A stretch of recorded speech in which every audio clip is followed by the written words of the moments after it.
The slap was not the beginning. It was the sound the family could no longer ignore. Before anyone raised a hand, a room full of people had already made a decision. They would not stand up for her. Have you ever seen someone in a family get moved aside so quietly that everyone pretended it was just manners? This morning, I was setting out place cards for a small dinner at home when my hand stopped at the head chair, the head of the table. A thin white card lay under my fingers. Blank. For a moment, I did not see my dining room anymore. I saw a courtroom, a large video screen, a birthday dinner frozen on the wall, and an old woman standing with a plate in both hands while her name sat near the kitchen door. The first time I truly understood elder abuse, it did not come from a bruise. It did not come from a cracked lip. It did not even come from the sound of a slap. It came from a place card. That is what people miss about harm inside a family. It does not always enter screaming. Sometimes it arrives as seating, as manners, as a room full of people silently deciding that an old woman can be moved without being asked. Years ago, in my courtroom, a lawyer stood up and said with great confidence, "Your Honor, a place card is not abuse." He was right. On its own, it is just paper and ink. So I turned to the clerk and said, "Start with the dining room footage." The recording came from a wide security camera. It had been installed after the grandmother slipped near the pantry the previous winter. Her family said it was for safety. Families often say that. They install things to protect an older person, then feel betrayed when those things protect the truth instead. The camera did not capture every expression clearly. It did not need to. It gave us the room, the table, the chairs, the place cards. The witnesses would give us the faces. Before the video played, I had to bring the room back to the question before the court.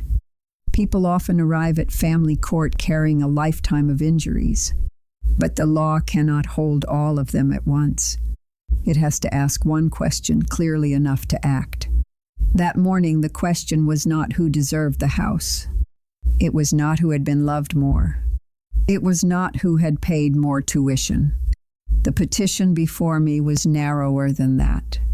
An elderly woman had asked for protection after an incident in her own home. Her granddaughter opposed it. The granddaughter's lawyer wanted the court to see a family argument. The grandmother's lawyer wanted the court to see a pattern. I looked at both counsel. "This court is not dividing an estate today," I said. "It is deciding whether contact restrictions are necessary after what occurred in the petitioner's home." That was all I said. A judge has to be careful. If a judge turns a hearing into a speech, the courtroom becomes a stage.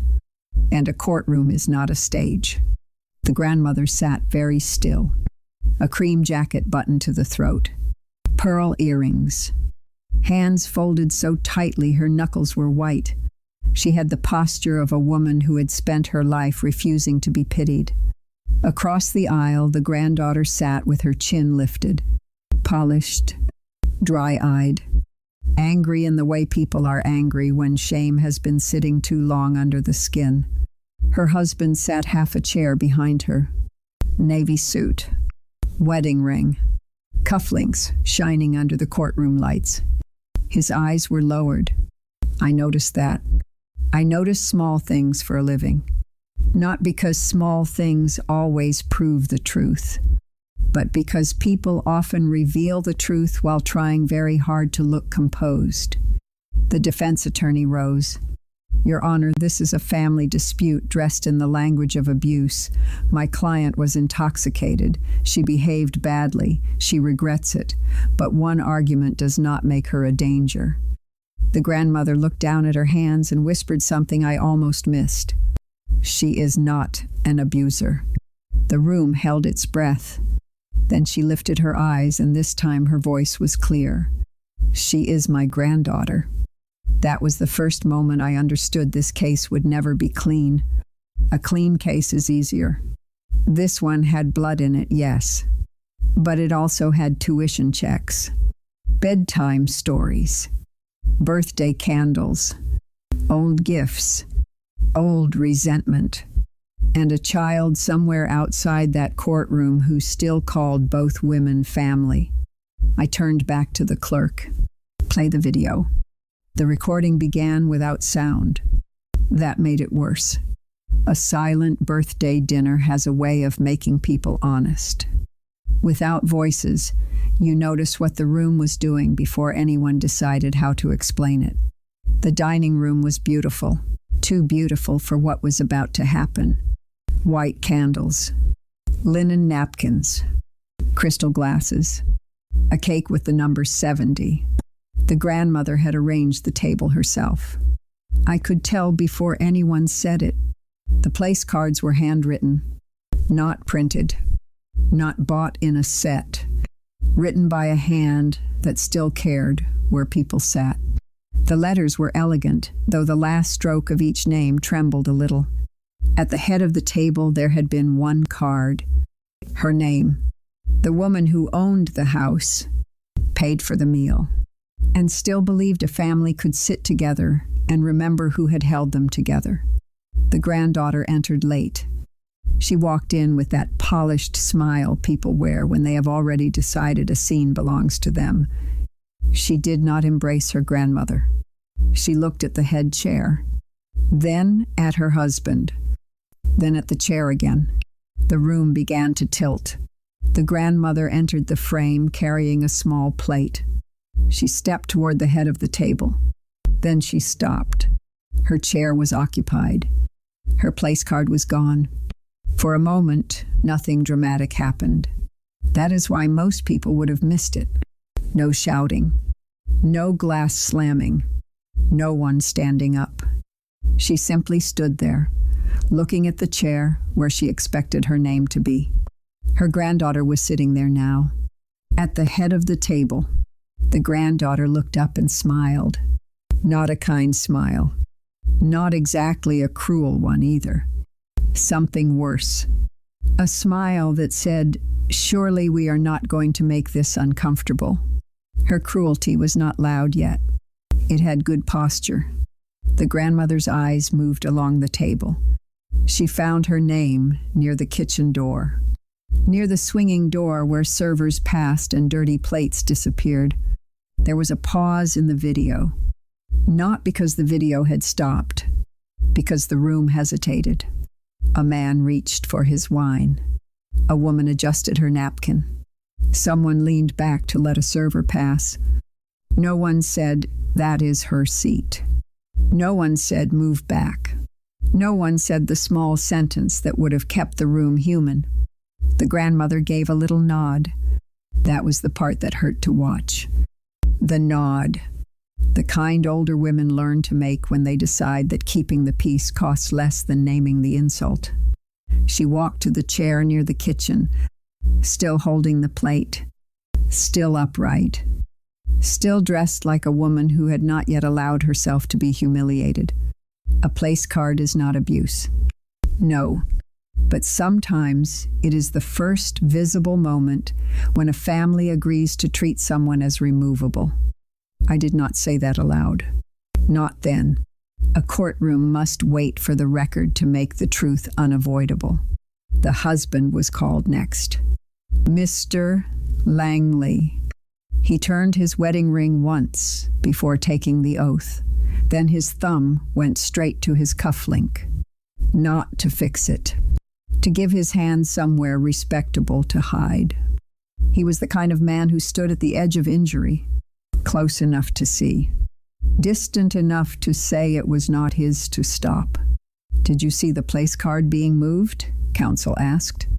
Yes. Did you understand the result? Yes. What was the result? He looked down. Her grandmother was no longer seated at the head of the table. There it was. Not the petitioner. Not the elderly woman. Her grandmother. What did you do? He paused for a long time. His thumb pressed the cufflink until the skin around his nail went pale. I did not want to escalate things, he said. I thought making an issue of it would embarrass her more. The answer was almost kind. Almost. That is what made it dangerous. Many cruel things survive because someone can describe them gently. Next was the caterer. She looked more frightened than the respondent. Not because she had done something monstrous, because she had done something ordinary, and by then she understood ordinary had not been harmless. "What happened to the place cards?" counsel asked. "I was asked to move the petitioner's card." "From where?" "The head chair." "To where?" "Near the kitchen." "By whom?" The caterer looked down. The respondent. "What did she say?" "She said it would be easier." "Easier for whom?" "I do not know." "Did you ask?" "No." "Why not?" Her face colored. "Because I was staff." That was one of the most honest answers I heard that day. Because I was staff. Harm does not only travel through hatred, it moves through hierarchy, through someone not wanting to make trouble, through someone thinking, "This is not my family." When the grandmother took the stand, she did not look like someone who wanted to win. She looked like someone hoping the truth would not be as bad as the paperwork said it was. The defense attorney asked, "You love your granddaughter, do you not?" "Yes." "You paid for parts of her education?" "Yes." "You gave her opportunities most young people never receive?" "Yes." "And there were tensions because of that?" The grandmother looked down. "There were misunderstandings. Misunderstandings about money. About many things. About control?" She looked at him with the tiredness of a woman accused of the one thing she had spent her life pretending she did not do. "I gave what I could." "That was not my question." "I know." He waited. Finally, she whispered, "Perhaps I gave too much." That answer made her reel. Love and control often wear the same coat. I looked at the granddaughter. When the attorney said she could not build a life without her grandmother's name attached to it, her hand gripped the edge of the table. There it was. Not innocence. Not an excuse. But the wound she had dressed up as superiority. She did not hate the giver. She hated the receipt.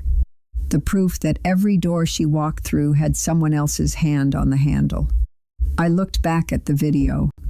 The final 12 seconds before the slap had been marked for the record.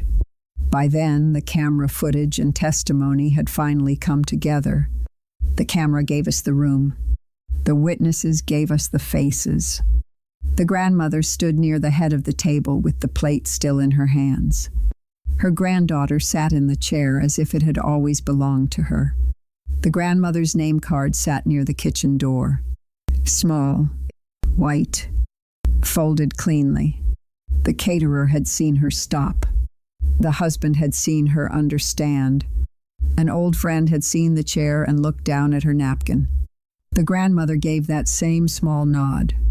The nod that says, "I will survive this by making it smaller." Then she walked toward the chair near the kitchen. At the table, someone laughed. Not at her, perhaps. But timing can be cruel. Her shoulders changed. Only slightly. She set the plate down. She lowered herself into the chair that had been left for her. A server passed behind her, and she had to pull her elbows in so the tray would not brush her shoulder. That was the moment I remembered most. Not the slap, the adjustment. The way she made herself smaller so everyone else could remain comfortable. Then the granddaughter stood. The clerk paused the video before the hand rose. The courtroom did not breathe. The defense attorney had argued that a place card was not abuse. He was right. The card did not bruise her. It did not strike her. It did not make a sound. But it showed when the room agreed to look away. 12 seconds. Not enough to tell the whole story. Enough to show where the room had chosen silence. And after those 12 seconds came the sound everyone finally admitted they heard. But by then, the case had already changed. The court is prepared to rule, I said. The granddaughter's attorney began to rise. No, the record is sufficient. He sat. No one smiled. That mattered to me. A protective order is not a trophy. It is not revenge wrapped in paper. It is a line drawn because a softer line has already failed. The petition for a temporary protective order is granted. The grandmother closed her eyes, not in triumph, in grief. The respondent is not to enter the petitioner's residence. No direct contact except through counsel or a court-approved channel. The granddaughter inhaled sharply. This order does not decide ownership of property. It does not decide inheritance. It does not decide who gave more, who owed more, or who loved badly first. This court is ruling on safety and contact. Then came the child. The pleadings mentioned a great-grandson, too young to understand why adults turn houses, visits, and bloodlines into weapons. The granddaughter looked up. My son should not lose his great-grandmother. Her voice cracked on the last word.